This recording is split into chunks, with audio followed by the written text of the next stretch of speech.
వచ్చినాయా? మరి ఇప్పుడు ఏం రోగం పుట్టింది నాకు అర్థం కాదు. ఇప్పుడు ఎందుకు గుంటుతుంది అది? ఎందుకు నీళ్ళెత్తలేవు? వస్తున్నాయా ఇప్పుడు? మరి ఏం చేయాలా? లాగులు వలిగేదాకా చంపాలే. మంచి మాట కాకపోతే ఏం చేస్తారు? మంచిగా కట్నే ఇల్లు పెట్టిపోయి కదా, 5 ఏళ్ళు నడిచింది కదా, మరి మీకేం బీమారీ వచ్చింది నాకు అర్థం కాదు. ఇంత పొడుగు మాటలు మాట్లాడుతుందా? అడ్డం పొడుగు మాట్లాడుతుందా? పొద్దున్న లేతే కేసీఆర్ చావాలి, నువ్వు 1000 జన్మలు ఇచ్చినా నేను చావా నాకు కూడా అనుకుంటున్నావు.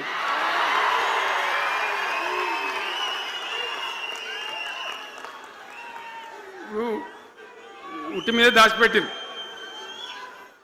మన ఇళ్ళలో దాతారు కదా, ఏది ఉట్టి ఉట్టి అని ఉంటుంది. ఇప్పుడు మీకు తెలుసో లేదో కానీ ఇప్పుడు ఈ మధ్యలో ఫ్రిడ్జ్లు మోపోయిన మునుపు ఉట్టి అనేది ఉంటుండే. ఎండిపోయిన చేపలోకి నీ రొయ్యలో అవి ఉంటే వరుగులు ఉంటే దానిలో పెడుదురు. పిల్లికి అందదా ఉట్టి, కింద కూసుకొని శాపం పెడతా ఉంటుంది. తెగాలే పడాలి, తెగాలే పడాలి. పిల్లి శాపానికి ఉట్టి తెగుతుందా? మరి విధవలు కేసీఆర్ చావాలంటే కేసీఆర్ చస్తాడా? మీ దీవెన మీ ఆశీర్వచనం ఉంటే జీవన్ రెడ్డి గారు అన్నాడు నాకు 75 ఏళ్ళు వచ్చినాయి. జీవన నేను చెప్తున్నా, నాకు కూడా 72 వచ్చినాయి. నీ వెనకనే నేను కూడా లైన్లోనే ఉన్నా. నేను ఒక్కటే మాట చెప్తున్నా, ఇక మా దేశభక్తి శ్రీనివాస్ ఏమో నాకు ఇంత పెద్ద కట్ట రాసి ఇచ్చిండు, నువ్వు మాట్లాడాలి ఇవన్నీ. అవన్నీ కాదు. ఇక్కడ దరిద్రం పోయేదాకా, ఇక్కడ టాప్ టు బాటం అన్ని వర్గాల ప్రజలు ఇది మా తెలంగాణ, మేము గర్వంగా బతుకుతాం, సంతోషంగా బతుకుతాం, అన్ని వర్గాల ప్రజలు తలెత్తుకొని వచ్చేదాకా మనం సేవ చేయాల్సిందే, చివరి శ్వాస దాకా కూడా చేయాల్సిందే. తప్పనే తప్పదు. బ్రహ్మాండంగా ముందుకు తీసుకొని పోవాలి.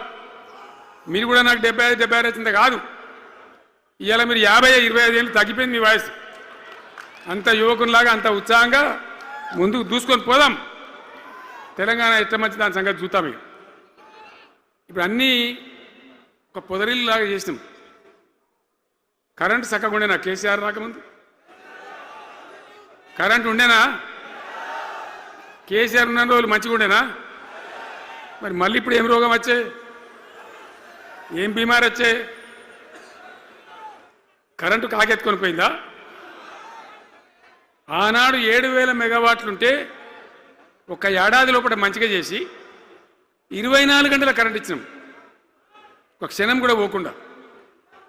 ఎప్పుడైనా రిపేర్ అవుతుంది తప్ప, టెక్నికల్ ప్రాబ్లం అవుతుంది తప్ప పోకపోతుండే. అంత మంచి పవర్ సప్లై చేసినాం. దాని తర్వాత యాదాద్రి, భద్రాద్రి ఇంకా చాలా కొత్త సబ్స్టేషన్లు నిర్మాణం చేసినాం, జనరేటింగ్ స్టేషన్లు పెట్టాం, 20,000 మెగావాట్లకు తీసుకొని పోయినాం. ఏది దరిద్రులకు రాజ్యం అప్పయ్యే ముందు 20,000 మెగావాట్లకు తీసుకొని పోయినాం. మరి ఏం రోగం వచ్చింది? ఏం బీమారి వచ్చింది? ఎందుకు ఇబ్బంది పెడుతున్నారు? అనేక చోట్ల రైతుల పొలాలు ఎండుతున్నాయి, పేపర్లలో ఫోటోలు వస్తున్నాయి, టీవీలలో వస్తున్నాయి, జనం ఏడుస్తున్నారు. ఎందుకు ఈ బాధ కలుగుతూ ఉంది? ఇది ఆషామాషి వ్యవహారం కాదు, ఇది జీవన మరణ సమస్య, మన బతుకు తెరువు సమస్య. ఓట్లు వేసేటప్పుడు నేను సిల్కలకు చెప్పినట్టు చెప్పిన, ఉల్టా పల్టా ఎటుపడితే వేయకుండా దెబ్బతింటారని చెప్పిన. నా మాట ఇన్నోడు ఇన్నలే. ఇప్పుడు ఏమైంది? ఏం జరుగుతుంది? ఆ రోజు నేను చెప్పిన, వీళ్ళు కనుక గెలిస్తే ఈ దుర్మార్గులు, వీళ్ళ గుండె లోపల తడి లేదు, వీళ్ళు రైతు బంధుకు రామ్ రామ్, దళిత బంధుకు జై భీమ్. అయిందా? అట్లే పక్క ముచ్చట ఇది. ఇక ఇవాళ కడుపు నిండా విషమే, విషమున్నోడు ఇవాళ కడుపులో కత్తులు పెట్టుకొని కౌగిలించుకుంటారు. చూస్తున్నాం. ఆయన ప్రభుత్వం వస్తాడంటే ఈయనకు పెద్ద పదవి ఇస్తాడంట. నీకున్న ప్రతిపక్ష హోదా ఊడగొట్టకపోతే నా పేరు మార్చుకుంటా బిడ్డ కేసీఆర్.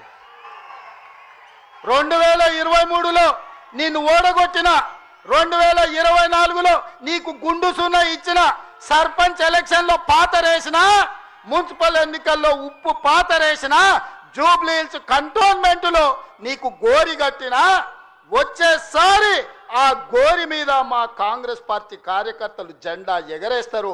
ఇదే నా సవాల్, ఇదే నా సవాల్, ఇదే నా సవాల్ కాంగ్రెస్ పార్టీ కార్యకర్తల తరఫున. చూసుకుందాం కేసీఆర్, నువ్వు నేను వచ్చే ఎన్నికల్లో నువ్వా నేనా, ప్రజా పాలన పాపాల భైరవుడా, మా కాంగ్రెస్ పార్టీ కార్యకర్తల లక్షలాది మంది 10 ఏళ్ళు కేసులు కట్టుకొని జైలుకు పోయి ప్రాణాలు వదిలి ఊపిరి బిగబట్టి జెండా మోసి అధికారంలోకి వస్తే పాపాల భైరవుడు రావాలి, ప్రజా పాలన పోవాలి అని మాట్లాడడానికి నీకు సిగ్గెట్లొచ్చిందని నేను అడుగుతున్నా మనిషిని. అందుకే మిత్రులారా, ఈ ఆలటి నుంచి నా మాటగా తీసుకోండి. ఎన్నికలు ఎన్నడొచ్చినా ఎప్పుడొచ్చినా ఒక్క మాట రాసి పెట్టుకోండి. చరిత్రల కేసీఆర్ గారు జగిత్యాలలో నిన్ను పాతరేసి 100 మీటర్ల లోతు గోతి తీసి పాతి పెట్టే కార్యక్రమం మా కాంగ్రెస్ పార్టీ జగిత్యాల కార్యకర్తలు తీసుకుంటారు. ఈ తెలంగాణ రాష్ట్రంలో ఈ ప్రాంతంలో ఒక చరిత్ర ఉన్నది. 94 నుంచి 2004 వరకు 2 సార్లు తెలుగుదేశం అధికారంలో ఉన్నది.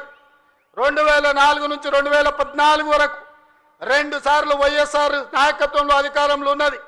2014 నుంచి 2024 వరకు 2 సార్లు కేసీఆర్ నాయకత్వంలో ప్రభుత్వం ఉన్నది. 2024 నుంచి 2034 వరకు నేను మా మిత్రుడు మహేష్ గౌడ్ గారి నాయకత్వంలో ప్రజాపాలన ఉంటుంది. ఆనాడు వైఎస్ఆర్ డిఎస్ ఏ విధంగా అయితే 2 సార్లు పార్టీని అధికారంలోకి తెచ్చిండ్రో, మళ్ళీ ఈరోజు చెప్తున్నా, అదే వైఎస్ఆర్ డిఎస్ నాయకత్వంలో ఎట్లయితే అధికారంలోకి వచ్చినామో ఈనాడు నేను మా మిత్రుడు మహేష్ గౌడ్ 2సారి అధికారంలోకి తీసుకొస్తాము, ప్రజాపాలనను ప్రజలకు అందిస్తామని చెప్పి నేను ఈ వేదిక మీద నుంచి చెప్పదలుచుకున్నా. చరిత్ర పునరావృతం చేసే బాధ్యత మాది, చరిత్ర నిర్మించే బాధ్యత నాది, చరిత్రలో సువర్ణ అక్షరాలతోని లిఖించే విధంగా ప్రజాపాలన అందించే బాధ్యత మాది. ప్రభుత్వ ఉద్యోగాలు ప్రైవేటు ఉద్యోగాలే కాదు, హైదరాబాదు నగరాన్ని మహానగరంగా నిర్మించుకునే బాధ్యత మాది. కూలిపోయిన కూలేశ్వరాన్ని చక్కగా చేసుకొని మళ్ళీ నీళ్ళు అందించుకునే బాధ్యత మనది.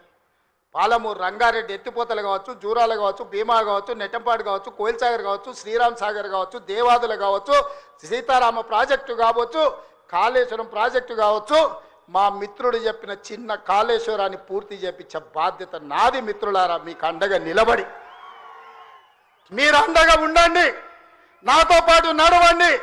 ఎవడు వచ్చినా తొక్కుకుంటబోయే బాధ్యత మనం తీసుకుందాం.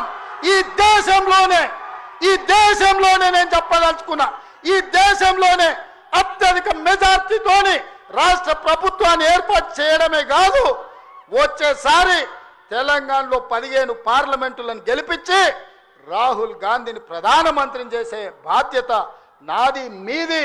ఈరోజు ప్రతిన బూనుదాం, రాహుల్ గాంధీని ప్రధానమంత్రిని చేద్దాం. మీరందరూ సిద్ధమేనా? సిద్ధమేనా? సిద్ధమేనా? సిద్ధమేనా?